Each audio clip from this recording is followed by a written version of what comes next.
천지와 만물을 지으신 창조주 하나님께서 세초부터 세말까지 인류를 공평과 의로 다스리신다고 기록되어 있습니다. 그리고 하나님께서 인류를 공평과 의로 심판도 하시고 구원도 하신다고 구약에서는 100회, 신약에서는 30회, 그 이상 10번, 100번 수없이 기록되어 있습니다. 예수 믿는 그리스도인이라면 반드시 알아야 할 기본 지식입니다. 그러므로 이 시간에 심판과 구원에 대하여 두 가지로 구분해서 말씀드리겠습니다. 그 첫째로 심판에 대하여 말씀드립니다. 출애굽기 20장에 보면 하나님께서 시내산 꼭대기 빽빽한 구름 뒤에 강림하셔서 언약으로 십계명을 반포하셨습니다. 그리고 이후에 민수기 15장 39절에 보면 너희가 언약의 십계명을 지키려면 너희 마음과 눈의 욕심을 쫓지 아니하면 이 모든 계명을 지킬 수 있으니 너희는 나의 거룩한 백성이 되리라 말씀해 주셨습니다. 자, 그런데 이스라엘 백성들은 욕심에 끌려 도둑질도 하고 살인도 하고 간음도 하고 온갖 남의 것을 탐을 내어 십계명을 어기어 하나님 앞에서 배역하였습니다. 그러므로 이스라엘 백성들이 하나님 앞에서 배역한 것에 대하여 호세아 6장 7절에 보면 이스라엘 백성들이 아담처럼 언약의 계명을 어기어 배역하였다고 말씀해 주셨습니다. 자, 이 말씀이 무슨 말이냐 하면 시조 아담 하와나 이스라엘 백성들이나 똑같이 욕심에 끌려 죄를 지어 십계명을 어기어 배역하였다는 말씀입니다. 이뿐만 아니라 오늘날 이 시대에 예수 믿는 사람들도 시조 아담 하와나 이스라엘 백성들이나 똑같이 한치의 오차도 없이 죄를 짓고 삽니다. 야고보서 1장 14절에 보면 각 사람마다 욕심에 끌려 시험을 받고 욕심이 잉태하여 죄를 낳고 죄가 장성한즉 사망을 낳느니라 기록되어 있지 않습니까? 자, 이와 같이 인류 역사 6천년 동안 시조 아담 하와나 이스라엘 백성들이나 오늘날 예수 믿는 각 사람마다 욕심에 끌려 죄짓고 회개하고 거듭 반복해서 십계명을 어기어 하나님 앞에 패역을 한다면 이것은 인류 역사 6천년 동안 대대손손 각 사람마다 스스로 자기가 자기 무덤을 파고 자기 무덤 속으로 들어가는 격입니다. 그러므로 예수께서 재림하실 때에 천하 만민을 공평과 의로 심판할 날이 작정이 되어 있다고 사도행전 17장 31절에 기록되어 있습니다. 자, 이제 두 번째로 하나님께서 인류를 어떻게 공평과 의로 구원하시느냐. 먼저 로마서 6장 15절에 보면 그런즉 어찌하리요. 이제 우리는 이제부터는 십계명 법 아래 있지 아니하고 은혜 아래 있으니 죄를 지으리요 그럴 수 없느니라. 자, 오늘날 수많은 그리스도인들은 나는 하나님의 은혜로 예수 믿고 구원받았다고 공언합니다. 자, 그런데 거듭 반복해서 죄를 짓는다면은 이것은 하나님의 은혜 아래 있지 아니하고 십계명 법 아래 있기 때문입니다. 이것은 하나님의 은혜에서 떨어져 나간 자요, 하나님의 은혜를 헛되이 받은 결과입니다. 그러므로 하나님의 은혜를 받으려면 시편 31편 19절에 보면 하나님을 두려워하는 자에게 크신 은혜를 베풀어 주신다고 기록되어 있습니다. 욥기 1장에 보면 하나님께서 어느 날 사단에게 이르시되 사단아, 너는 내 종 욥을 유의하여 보았느냐? 욥은 하나님을 두려워하여 모든 죄에서 떠난 자니 세상에는 이와 같은 자가 없느니라. 자, 욥은 하나님을 두려워하여 모든 죄에서 떠나 정직하고 순전한 의인이 되었다고 기록해주고 있습니다. 다니엘 10장에 보면 다니엘이 바사왕 고레스 3년에 휘대겔 강가에서 하나님의 형상을 보니 그 얼굴은 번개빛 같고 그 눈은 횃불 같은 눈을 보는 순간 두려워하여 발 앞에 엎드려 죽은 자같이 되니 그가 가까이 와서 하시는 말씀이 은혜를 크게 받은 사람 다니엘아 하시었습니다. 계시록 1장에 보면 밤모 섬에 유배된 요한에게 예수께서 계시를 보여주셨습니다.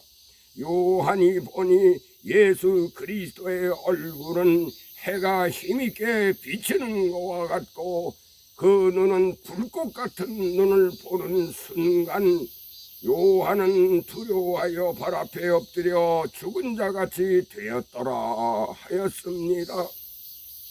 사도행전 9장에 보면 사울이 다메섹 도상에서 호련히 하늘에서 빛이 머리 위에 비치는 순간 두려워하여 사울은 눈이 멀어 엎드려 주여 뉘시 오리까 나는 내가 핍박하는 나사렛 예수라.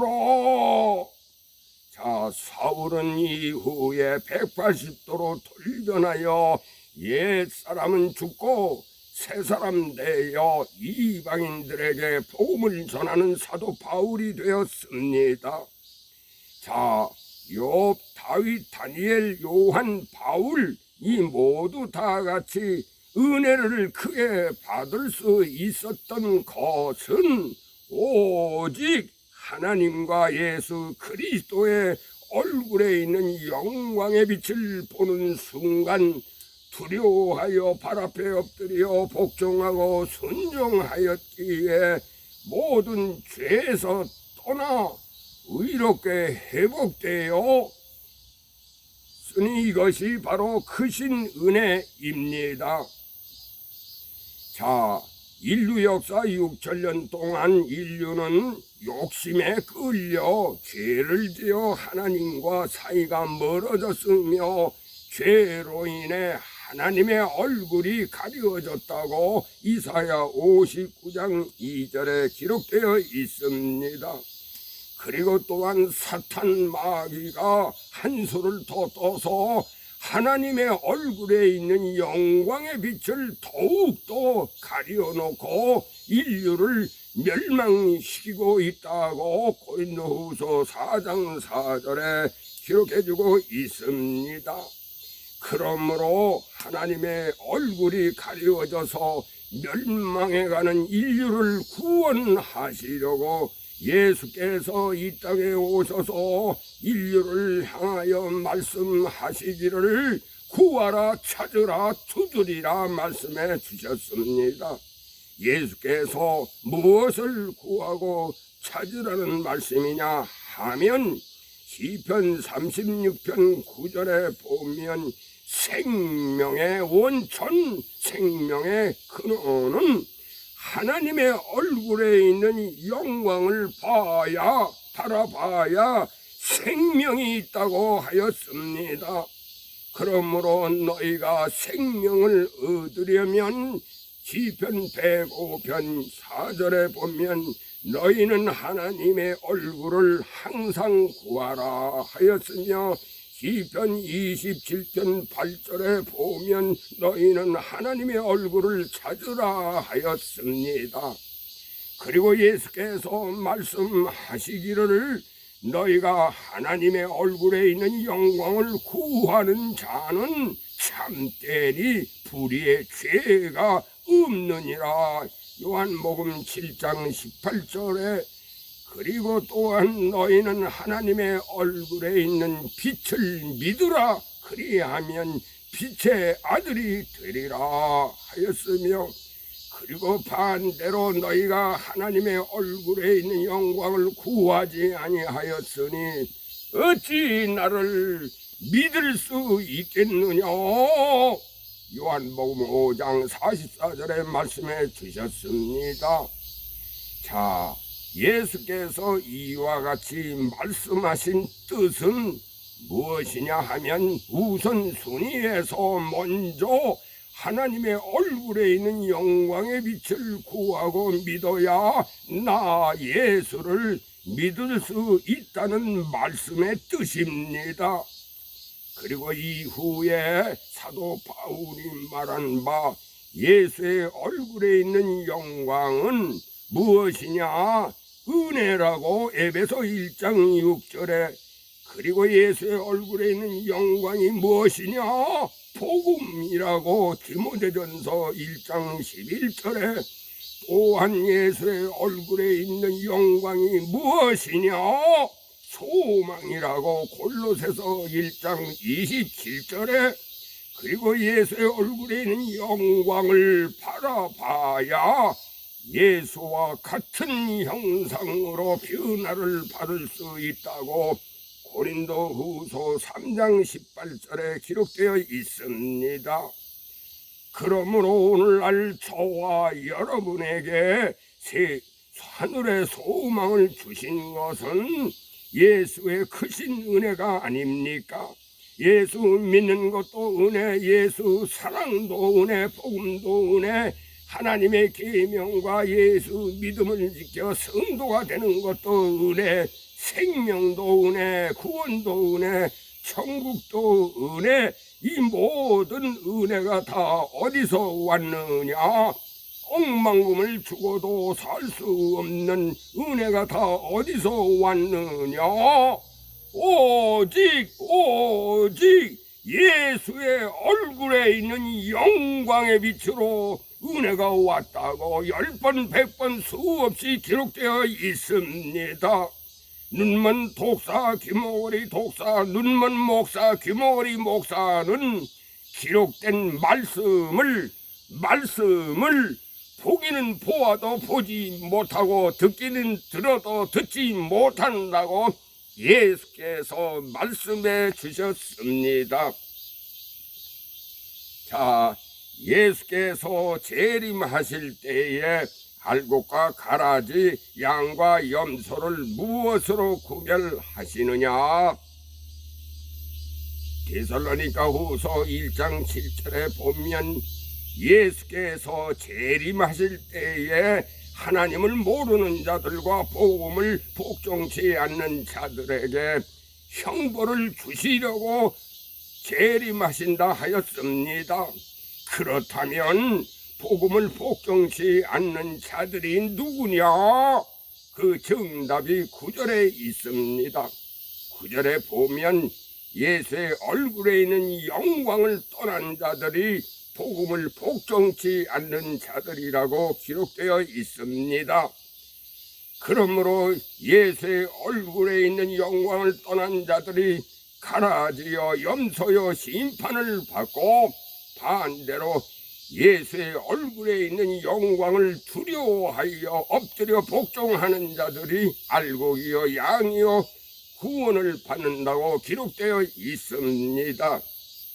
자, 이와 같이 예수의 얼굴에 있는 영광의 빛으로 심판도 하시고 구원도 하시니 이것이 바로 공평과 공의입니다.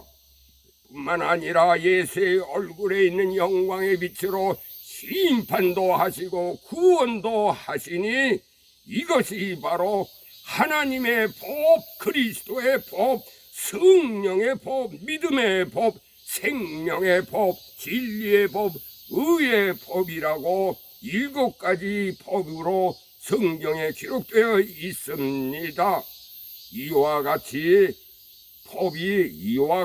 법은 구원받을 자에게는 빛이 되고 심판을 받을 자에게는 불이 되는 겁니다. 자, 예수께서 이 땅에 오셔서 3년 반 동안 병든 자를 고쳐주시고 죽은 자를 살리시며 이적과 기사와 표적을 보이시고 복음을 전파하시다가 마지막으로 6월절 명절이 다가오니 예수께서 12 제자들과 함께 떡과 포도주를 나누어 잡수시고 하시는 말씀이 이것은 나의 살과 피니 내가 다시 올 때까지 기념하라 하셨습니다.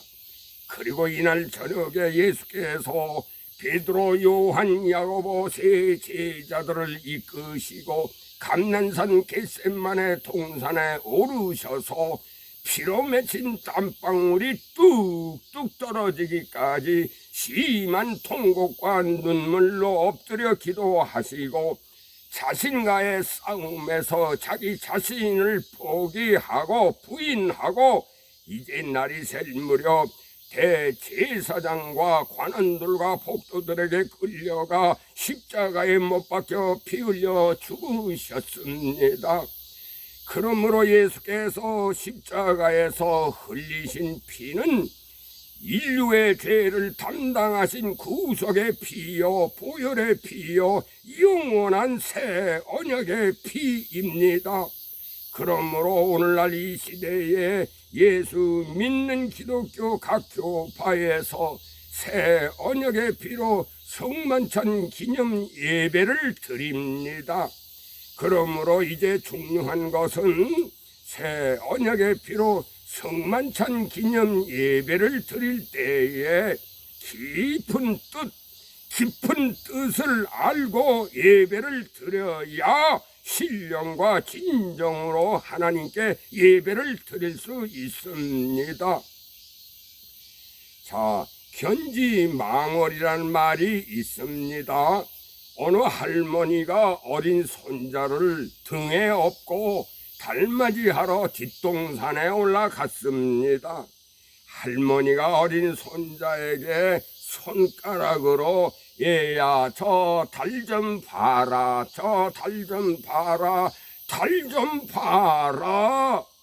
할머니는 손가락으로 달을 향해 가르쳐 주었지만은 어린 손자는 보라는 달은 보지 아니하고 할머니 손가락만 보고 있으니 이것을 할머니는 안타까웠다 하였습니다. 자, 하나님의 종들은 손을 펴서 손가락으로 하나님을 바라보라, 예수를 바라보라, 앙망하라, 10번 100번 수없이 손가락으로 가르쳐 주었습니다.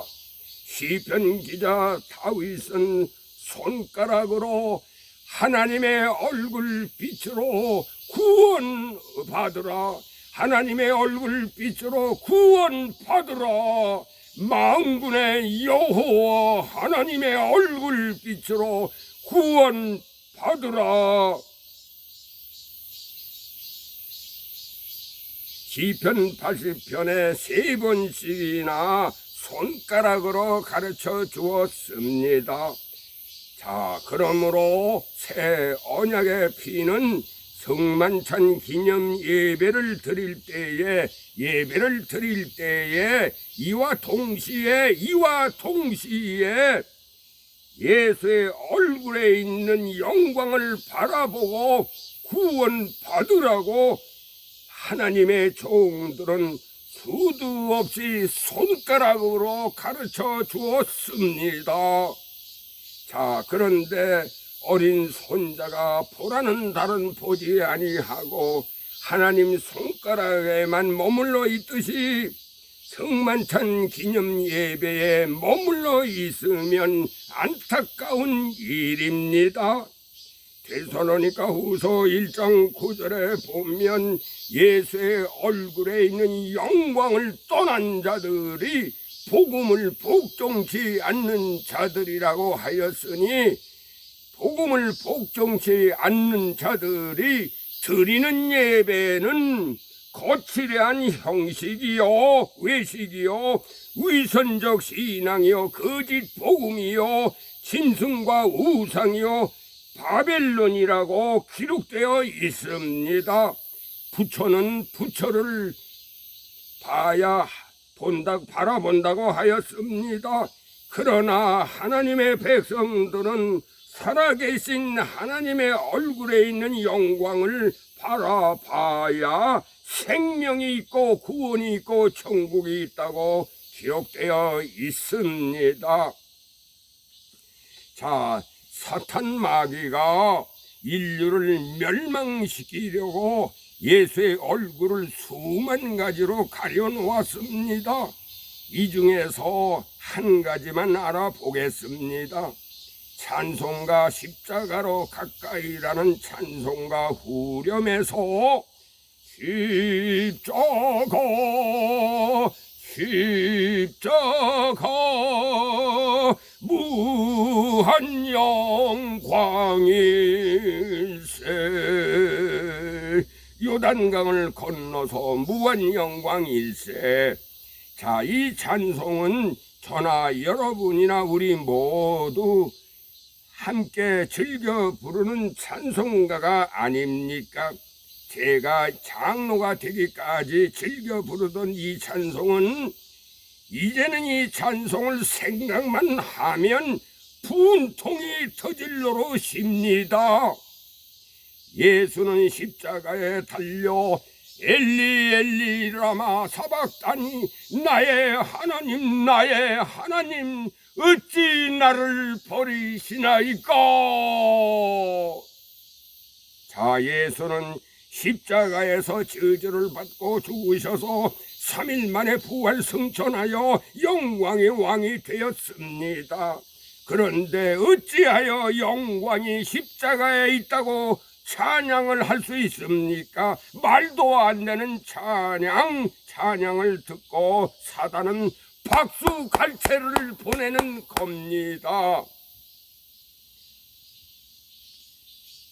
사단은 인류가 예수의 얼굴에 있는 영광을 바라보기만 한다면 인류가 천국에 갈 수 있다는 것을 너무나 잘 알고 있기에 한 사람이라도 더 많이 자기 백성으로 만들기 위해 하늘에 있는 영광을 이 땅으로 끌어내려 영광이 십자가에 있다고 십자가를 바라보라고 가르치고 찬양을 부르게 하였으니, 얼마나 사단의 계략은 무서운 계략입니까?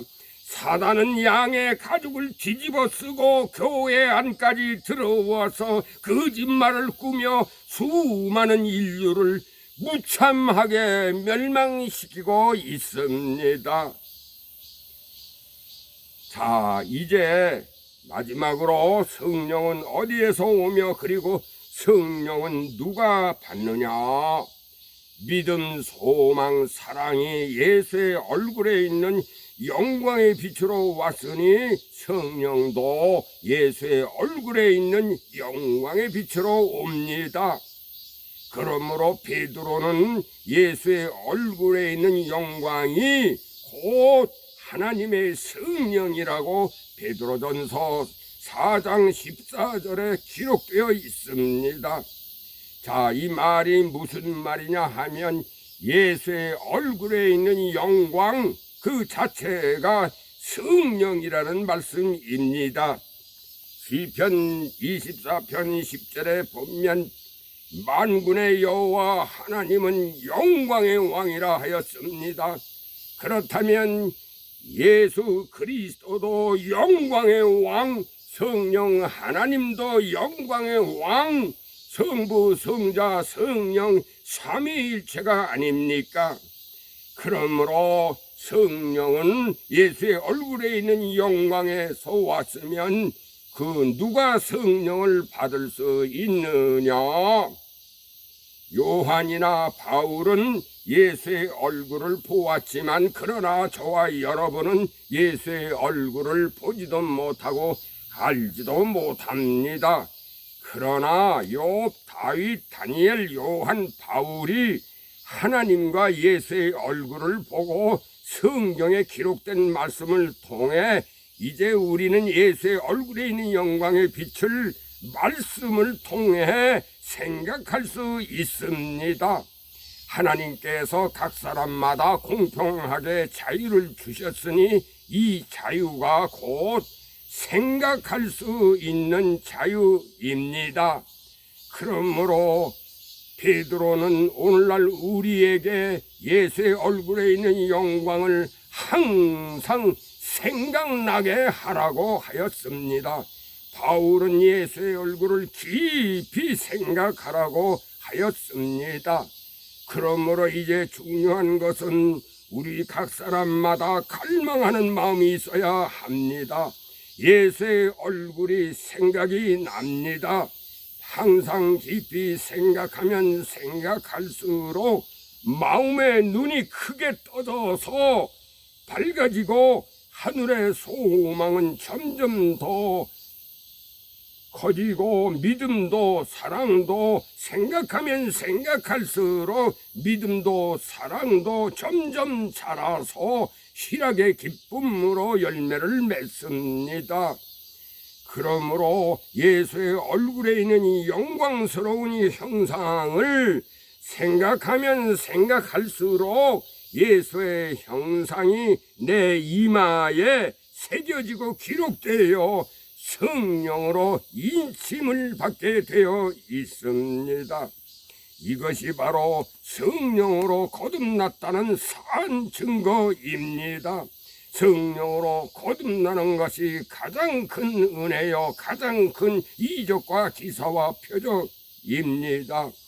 오늘날 세상 마지막 기후의 종말이라고 하는 벼랑 끝에 사는 저희들은 무서운 일곱 재앙이 생각보다 더 빠르게 닥쳐오고 있습니다.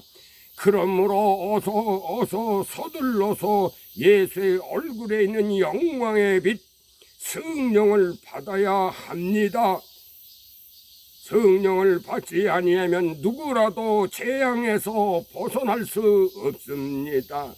한 번 가면 다시는 못 오는 바람 같은 인생, 저녁 노을 해질 무렵 해 그림자같이 사라지는 인생, 욕심에 끌려 한 발은 세상의 편에 또 한 발은 하나님 편에 양다리를 걸치고 두 사이에서 머뭇머뭇거릴 만한 시간이 없습니다.